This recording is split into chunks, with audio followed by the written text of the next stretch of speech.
65th year of freedom from French rule. And Pope Francis calls for equitable distribution of COVID-19 vaccine. This and more coming on this week news bulletin.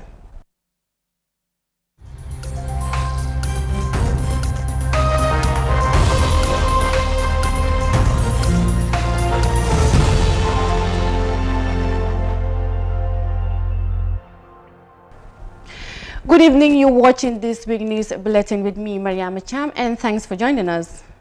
President Adama Barrow has postponed his trip to Dubai according to the State House in Banjul. His travel to the Middle East business hub was scheduled to last for 5 days beginning Saturday. No reason was given for the cancellation of the trip. The President's advance team, which is currently in Dubai, is also expected back home in the coming days. Sohna Tunkara has the rest of that. The State House in Banjul called off the President's Dubai trip barely 3 hours before the scheduled departure on Saturday. Adama Barrow was due to travel to the Persian Gulf coast of the United Arab Emirates on a visit between the 3rd and 8th of April. The Gambian leader, who is in observing his annual leave in his native village of Mankamankunda in the Upper River region, is expected to resume work on Tuesday.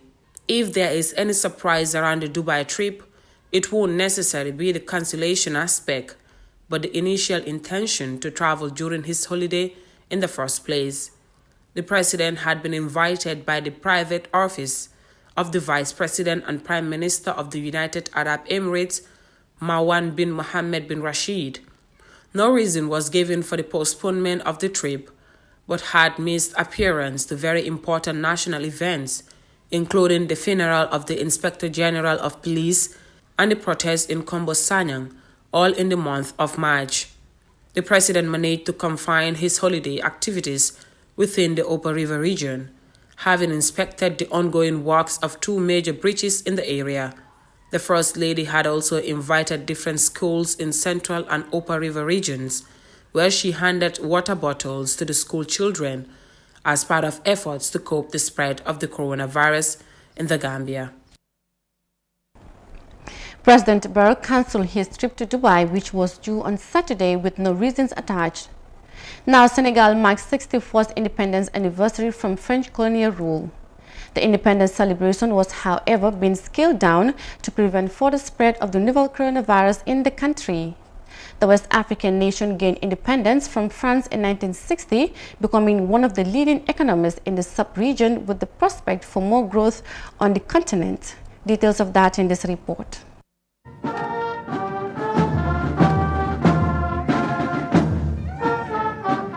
The 2021 Senegalese independence anniversary is coming in the wake of the coronavirus global pandemic, leading to the postponement of the usual festivities in the country.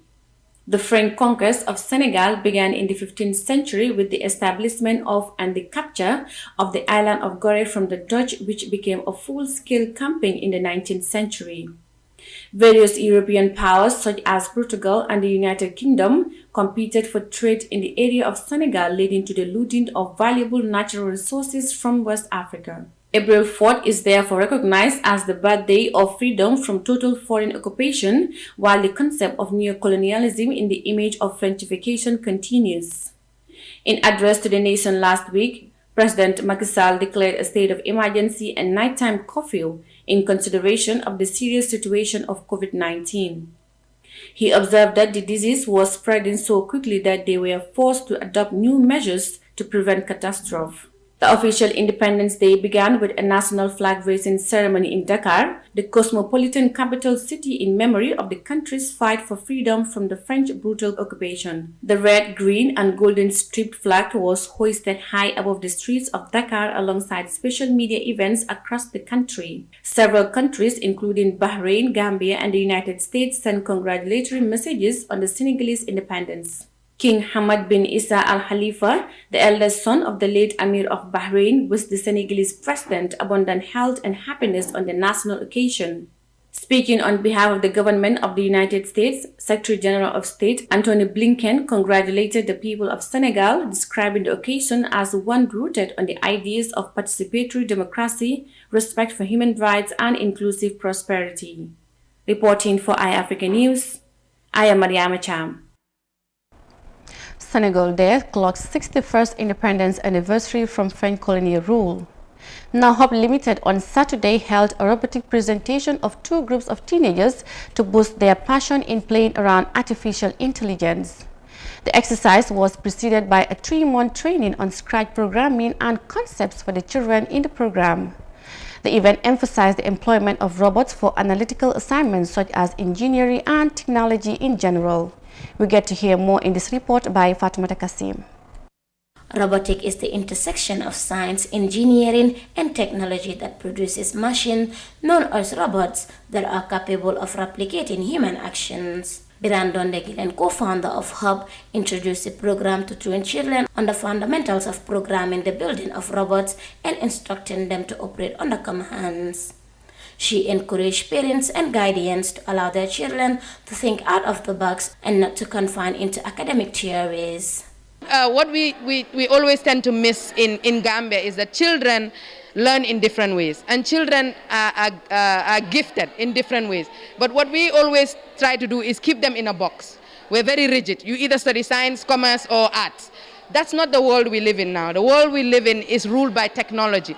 Children have to explore and let them see what they enjoy and what makes them happy and what really tickles their fancy. And at the end of the day, if you allow them to be able to really try out new things, you'll realize that not everyone is made to sit in a university classroom. Some people are meant to actually to work on technology, but not necessarily have to have academic qualifications in the process.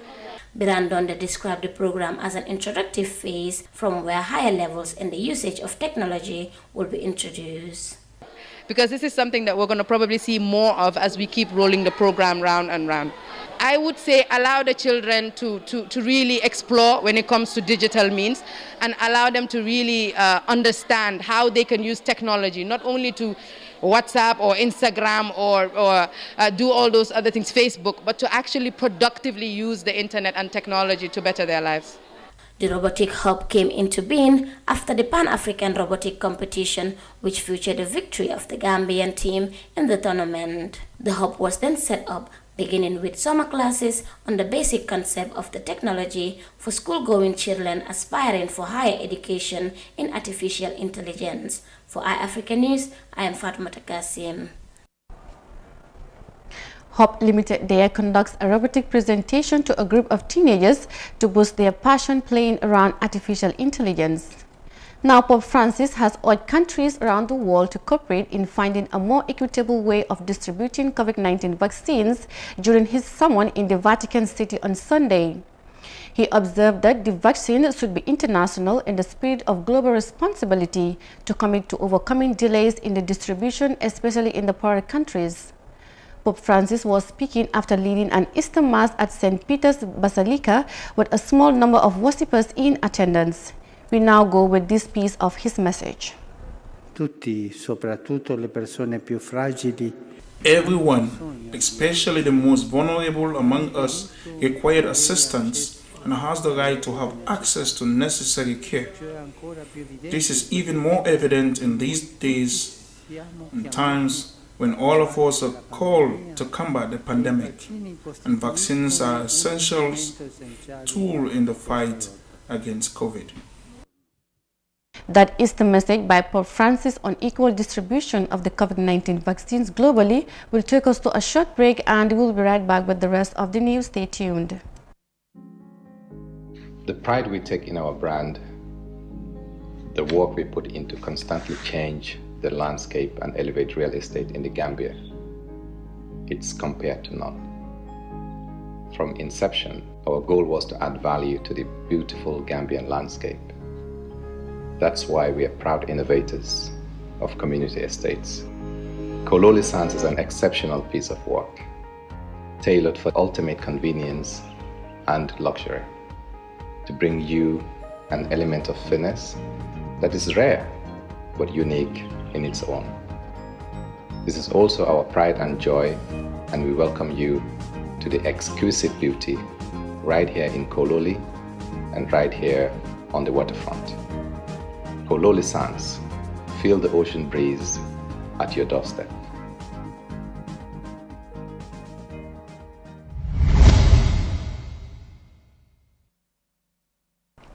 Welcome back, and still on This Week.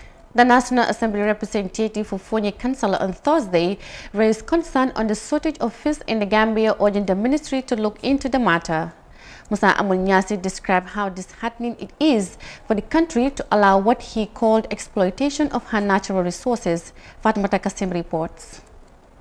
Despite the nutritive nature of the river, Gambia shares 49.7 miles coastline on the Atlantic Ocean. Fish is drying rapidly from her waters, affecting nearly 200,000 people. Market in the Gambia experienced a prolonged shortage of fish supply for domestic consumption, according to the testimonies of vendors. The representative of Fonyi Council in the lawmaking house forwarded these concerns of the population behind him on the seat. Speaker, it's really disheartening to see Allah giving resources to the Gambia being exploited in the form of agreement. Honorable Speaker, Gambians are really suffering to get fish or to have access to fish. Best quality fish is taken out of the source of the Gambia, all in the name of agreement. He urges the Ministry of Fisheries to consider a review in the agreement with counterparts to make sure that access to fish is not confined to the ones with stronger financial muscles. I think it's high time that the committee responsible engage the ministry for us to review these agreements and see how we can put a stop to what is happening and ensure that the average Gambian in the most remote community have access and also have access, and the fish is also affordable. Unless and until that is done, Honorable Speaker, the allocated resources will be a nightmare to us Gambians. In fact, the noticeable shortage in fish supply is beginning to activate alternative measures in the local enterprises such as the poultry sector to prevent a local malnutrition in the country. The growing appetite for chicken as a substitute to meat or fish, which are all hard to come by nowadays, is one of the reasons for the revival of Jomorai Poultry Farm in Kunkujang with a membership of more than 75 women. The West African nation has planned to increase its total fish production to 75% metric tons from the current estimate of little over 53,000, but pressure is mounting from a global network of illegal and unsustainable fishing activities. Fishing deals with European Union, China, and other partners in the sub-region have always been in the spotlight in the scramble for the River Gambia. For iAfrica News, I am Fatoumata Kassim. Now, Fonyi Council urges the Fisheries Ministry to look into the issue of fish shortage in the Gambia. Now, the cement price is rising following a push-up demand by major construction projects in China. According to major cement plants, the price of unpacked cement will increase by $4.5 per ton and $1.5 per ton for packed cement as of March 2021. The cause for the hike in price is related to the starting of major projects in China. Industrial data has shown in February that more than 9,000 major projects have started across the country in a month-on-month surge of 65.8%. Towards the beginning of March, more major projects began in a concentrated manner, justifying the cement in demand. There are 18 cement plants listed on China's A-share market, but this doesn't seem to have the market situation at hand. Now, parties to the Iran nuclear deal will be meeting in Vienna next week to discuss the possibility of lifting sanctions on Iran as well as the country's responsibility for implementation of the agreement. The 5 countries, including the United States, UK, China, together with the EU, will be meeting Iran to clearly identify nuclear implementation measures. iAfrica editor and foreign affairs correspondent in Istanbul, Salim Seidi, described the next week's meeting as the beginning of marathon talks. Certainly, the Vienna meeting would be the beginning of marathon of talks between parties to Iran nuclear deal. US officials said they would discuss sanctions relief steps that the United States will need to take to return to compliance. Iran, on the other hand, has ruled out step-by-step removal of US sanctions. Now, the sanctions were imposed by US under former President Donald Trump in 2018, despite worldwide condemnation. Iran, in retaliation, began some of its nuclear activities, and of course, sometimes last year. Now, but President Joe Biden, since he took office, has been saying that US will return to the table, or US will return to the deal if Iran comes into compliance. But Iran is saying that US must lift all the sanctions against Iran and announce its return to the nuclear deal. Now, reports we are getting out of Iran appear to suggest that there would be no direct talks between these two countries, Iran and the US, but some media reports speculated that it could be an opportunity for them to start negotiations. At this moment, what we know is that P5+1, the 5 permanent member countries of UN Security Council, and Germany plus EU will of course be meeting with Iran next week in Vienna, and of course they will be discussing how to lift sanctions on Iran and how Iran can also comply with deals signed in 2015. That was iAfrica's Foreign Affairs correspondent Salim Seidi speaking earlier on the Iran nuclear deal. Well, viewers, that is all for this week's news bulletin. I am Mariama Cham. Thank you for joining us, and do have a blessed week ahead.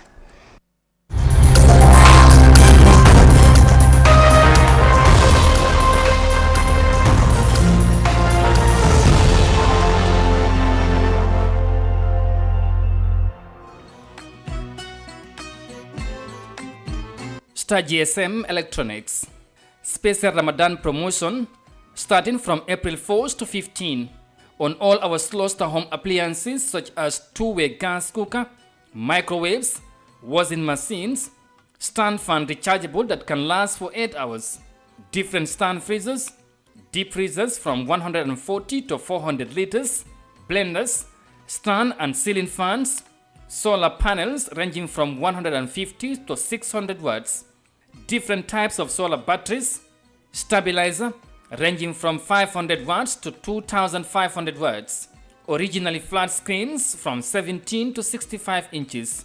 All our items are durable, energy saving, modern and 2 years warranty. Buy our Sloster deep or stand freezers, 140 liters for only $10,000. Visit our distribution center at Star GSM at Westfield Highway opposite OJ Junction, Talindi Market, or Taboko